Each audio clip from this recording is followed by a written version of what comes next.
Now, from WYDC TV, this is Big Fox News at 10.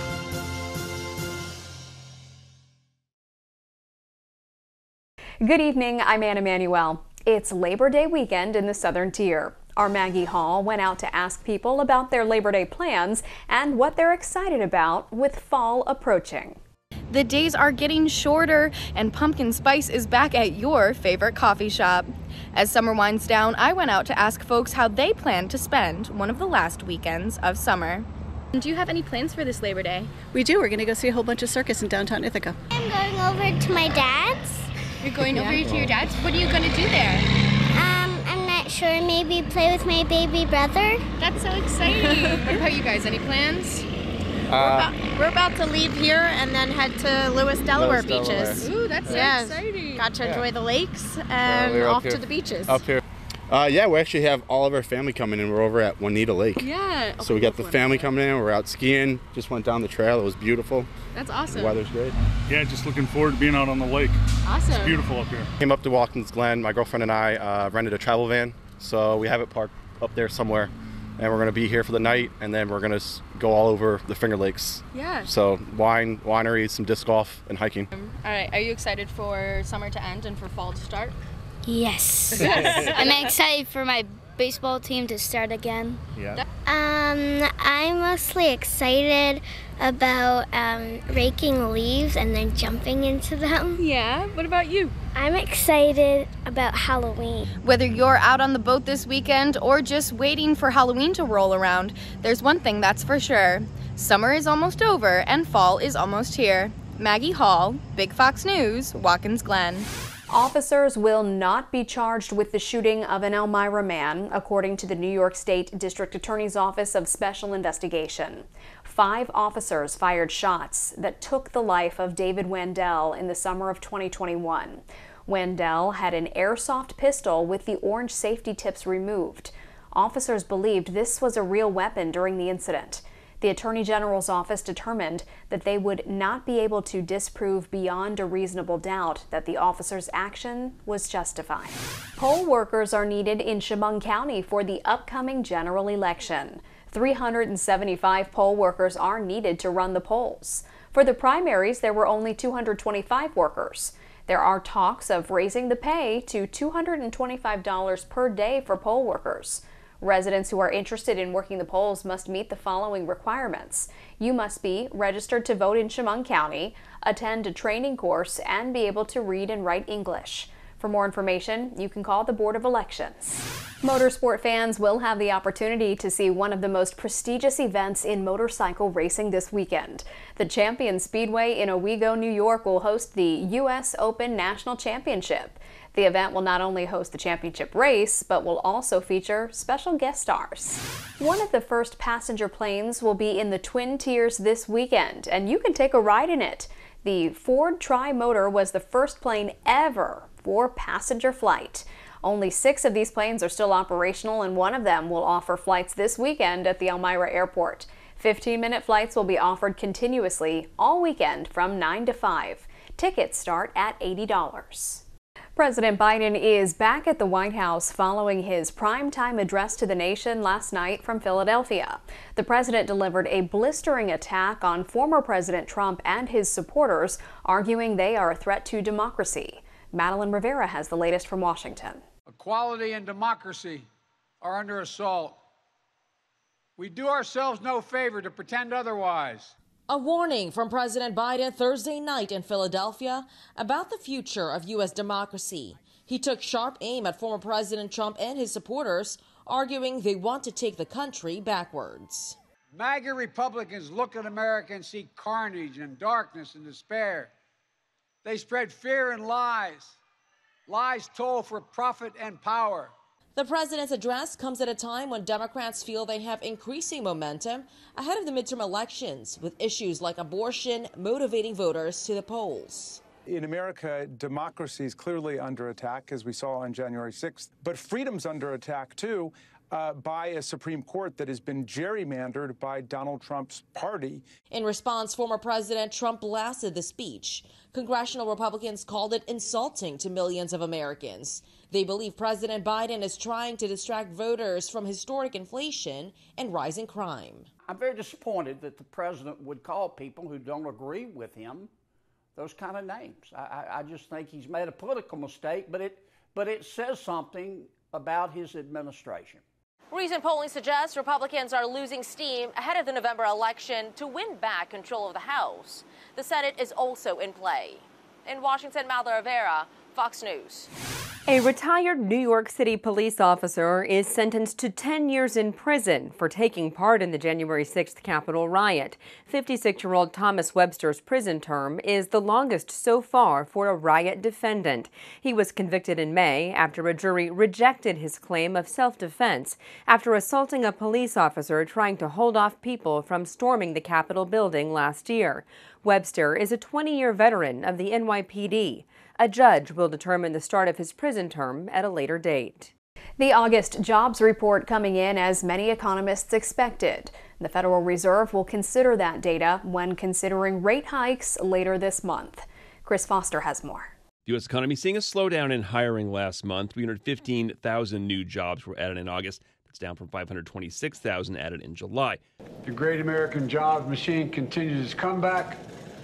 American workers are back to work, earning more, manufacturing more, building an economy from the bottom up and the middle out. The unemployment rate jumped to 3.7%.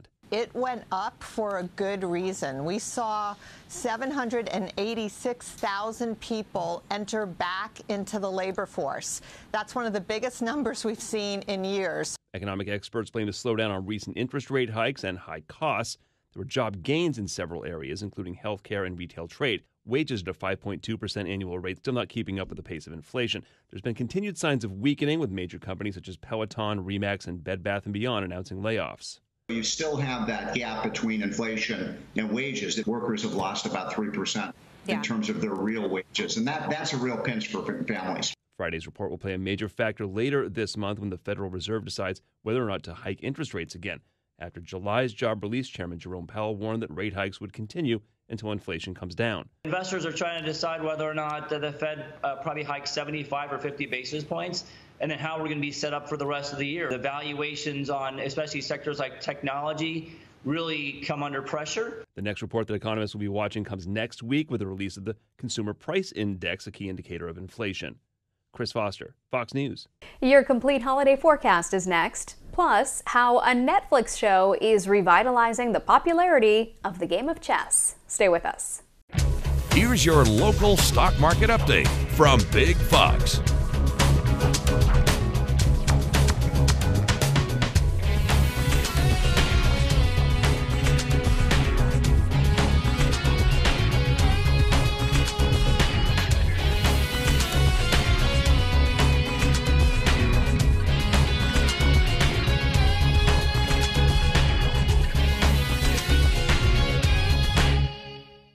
Now, your Twin Tiers forecast from Big Fox.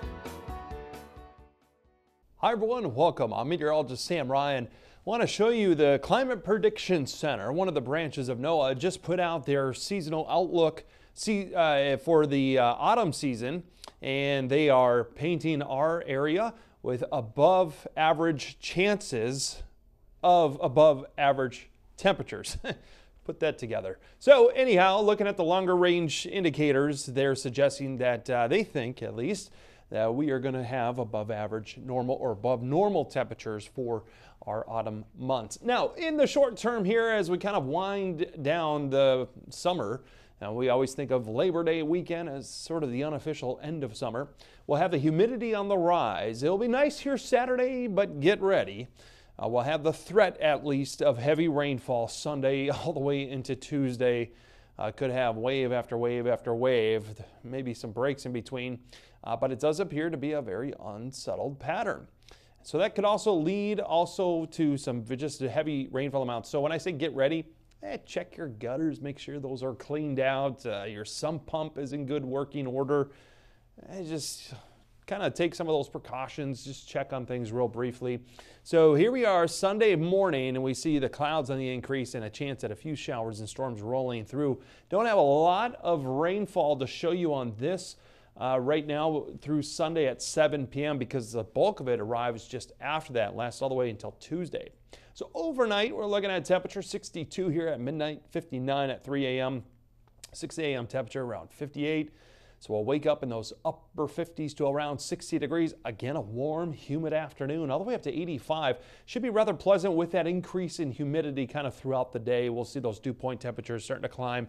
Will be our temperature, ambient temperature, 79 at noon. And we see a little bit of cloud cover out there. Partly cloudy to partly sunny skies. High temperatures in the middle 80s. And so we'll be hanging out low to mid 80s for daytime highs. 86, average is 79, so well above that. And the sunset occurs at 7:37 p.m. for Saturday evening. As we look at those dew point, the measure of moisture in the atmosphere, so when we get into those 60s, that's where it's kind of sticky out there. We'll be around 65 on Sunday. And then notice it starts to break. And we'll have the humidity starting to drop by the middle part of next week as those showers wind down. But high Sunday, topping out around 80 degrees. Again, a few more showers and storms to contend with, 83, and average highs still 79. And then on Monday, I think we'll have more numerous showers to contend with, kind of on and off throughout Monday and even into the day on Tuesday. Could add up here as far as the rainfall totals are concerned. And then finally back into sunshine as that humidity drops. We'll be in the low 80s still Wednesday, Thursday, and then middle 70s by next Friday. Gas prices fall for the Labor Day weekend, new leadership at Starbucks, and the cost to see Serena Williams play one more time. Madison Allworth has your business briefs. AAA says the majority of Americans are traveling by car over the holiday weekend, but a large number are flying. Travel app Hopper saying more than 12 million passengers flying over the holiday weekend, and there's some relief for those hitting the road. Gas prices are a little more affordable. Gas Buddy's survey shows the U.S. average price for regular unleaded gasoline has declined for 11 consecutive weeks to an average of $3.81 a gallon. Prices are down about 25% from the record of $5 in mid-June, though gas prices are still about 20% higher than last year. Starbucks has a new leader, the coffee giant tapping Laxman Narasimhan as the next CEO. Narasimhan, who stepped down as the CEO of the Reckitt Benckiser Group just before the announcement, will officially begin his role in April. He'll replace Howard Schultz, who is currently serving his third stint running the company. He took over Starbucks from outgoing CEO Kevin Johnson in an interim capacity last spring.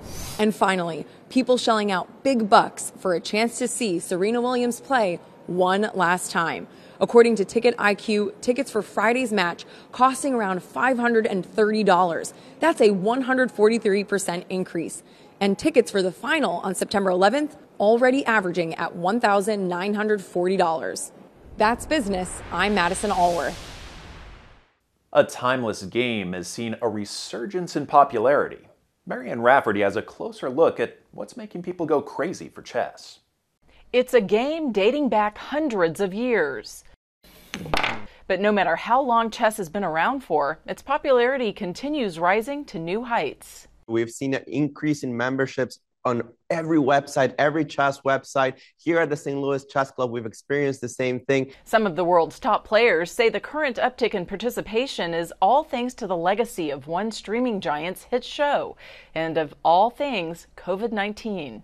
We had this boom coming from The Queen's Gambit, the Netflix series that put a spotlight on how cool chess can be as a competitive sport. And of course, the pandemic forced a lot of people to find new avenues of entertainment. According to Netflix, 62 million homes watched The Queen's Gambit in the first 28 days of its release. Chess.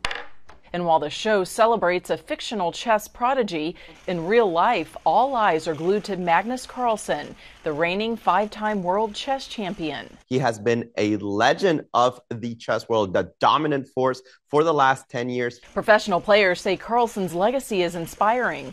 But if you're like many people now toying with the idea of getting into chess, experts say it's a lot easier than you think. You can sit down and learn the rules of chess within 30 minutes, and you'll discover that the more time you spend on it, the more you gather ideas that you're able to understand what top players are doing. If you crave more chess, check out the Grand Chess Tour, a traveling tournament for some of the best players. The competition just began its final leg in St. Louis this week and ends September 12th. Marianne Rafferty, Fox News. Still ahead, dozens of Nashville teachers say they haven't been paid in months. And officials say they're working to fix the situation. That story and more coming up. Imagine getting hired for a job and not getting paid for months. That's the reality for some teachers in Nashville, Tennessee.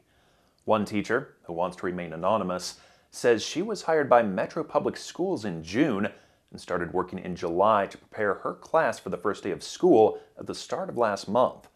All this while, she waited to get paid. Kylie Walker has the story. July, August, and now here we are entering September. These are the months that one local teacher says she's had to put in work for MNPS. The fact that we already have a job that is already not valued, already not elevated in our society, already not well paid, the fact that we're not getting any pay is dehumanizing, it's unacceptable, and it is fully criminal. Just last week, MNPS said 80 staff members were not paid, but they have since sent out interim checks and say that number has now reduced to roughly 29 staff members. The people who send us the email saying that they're sorry that the delay is taking so long, that they're sorry that they're working as hard as they can or as fast as they can, guess what, Metro? We're all working too. The difference between our work and your work is that you're getting paid for your work.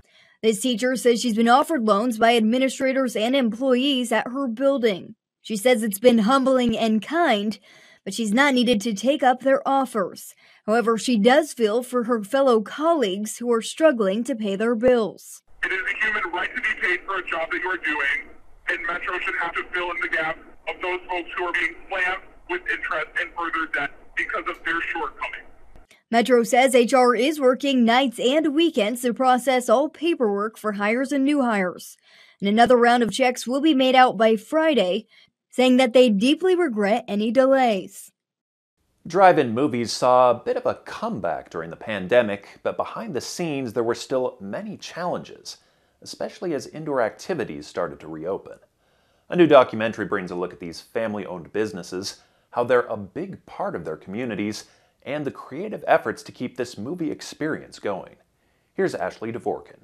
Should be a really nice night for drive-in movies. The new documentary, Back to the Drive-In, visits 11 family-owned drive-ins across the country, bringing a look at how they've struggled to keep business going since the pandemic. They all felt a little bit of a boost during COVID, but as we were coming out of it, they were all having all the things we were hearing about, supply chain shortages and a hard time getting employees. Some of them were having issues like the airlines with people being really argumentative with them and lack of movies. A lot of films were delayed and, that's an issue. Filmmaker April Wright notes drive-ins are all about the experience, so many create cool ways to bring customers in. They've been doing different types of things for years, but some of the things you see in the film, trying bands before the movies. One of the coolest drive-ins that plays mostly only retro films in Greenville, New York. They were playing The Big Lebowski when I got there.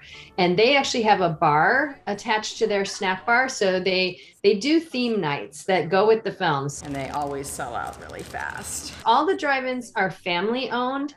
And a lot of people say that they're unique because they reflect each unique owner, each unique family, and they reflect the community that they're in. So every drive-in is a different experience. The film shows how much work goes in day to day and how much heart too. Having a family gathering place like this that's outdoors and, where people in the community can see each other, I think that's super important for the fabric of communities. And we don't have as many places like this as we used to have. Back to the Drive-In is playing at drive-ins and in theaters. In Hollywood, Ashley Dvorkin, Fox News. Stay with us. We'll have more after the break. We want to leave you with a smile. Fall is near and the fun of fall frights is also back in Southern California. Disney locations are getting the jump on getting you jumpy with the return of Halloween events. Disneyland, California Adventure Park, and Disneyland Resort will feature lights, decorations, and Disney characters dressed for Halloween. One big ongoing event is already sold out. That's the Oogie Boogie Bash at California Adventure Park. But Halloween lovers can still have fun with rides, attractions, food, and more in various venues. I'm Scott Beadle. Thank you so much for watching.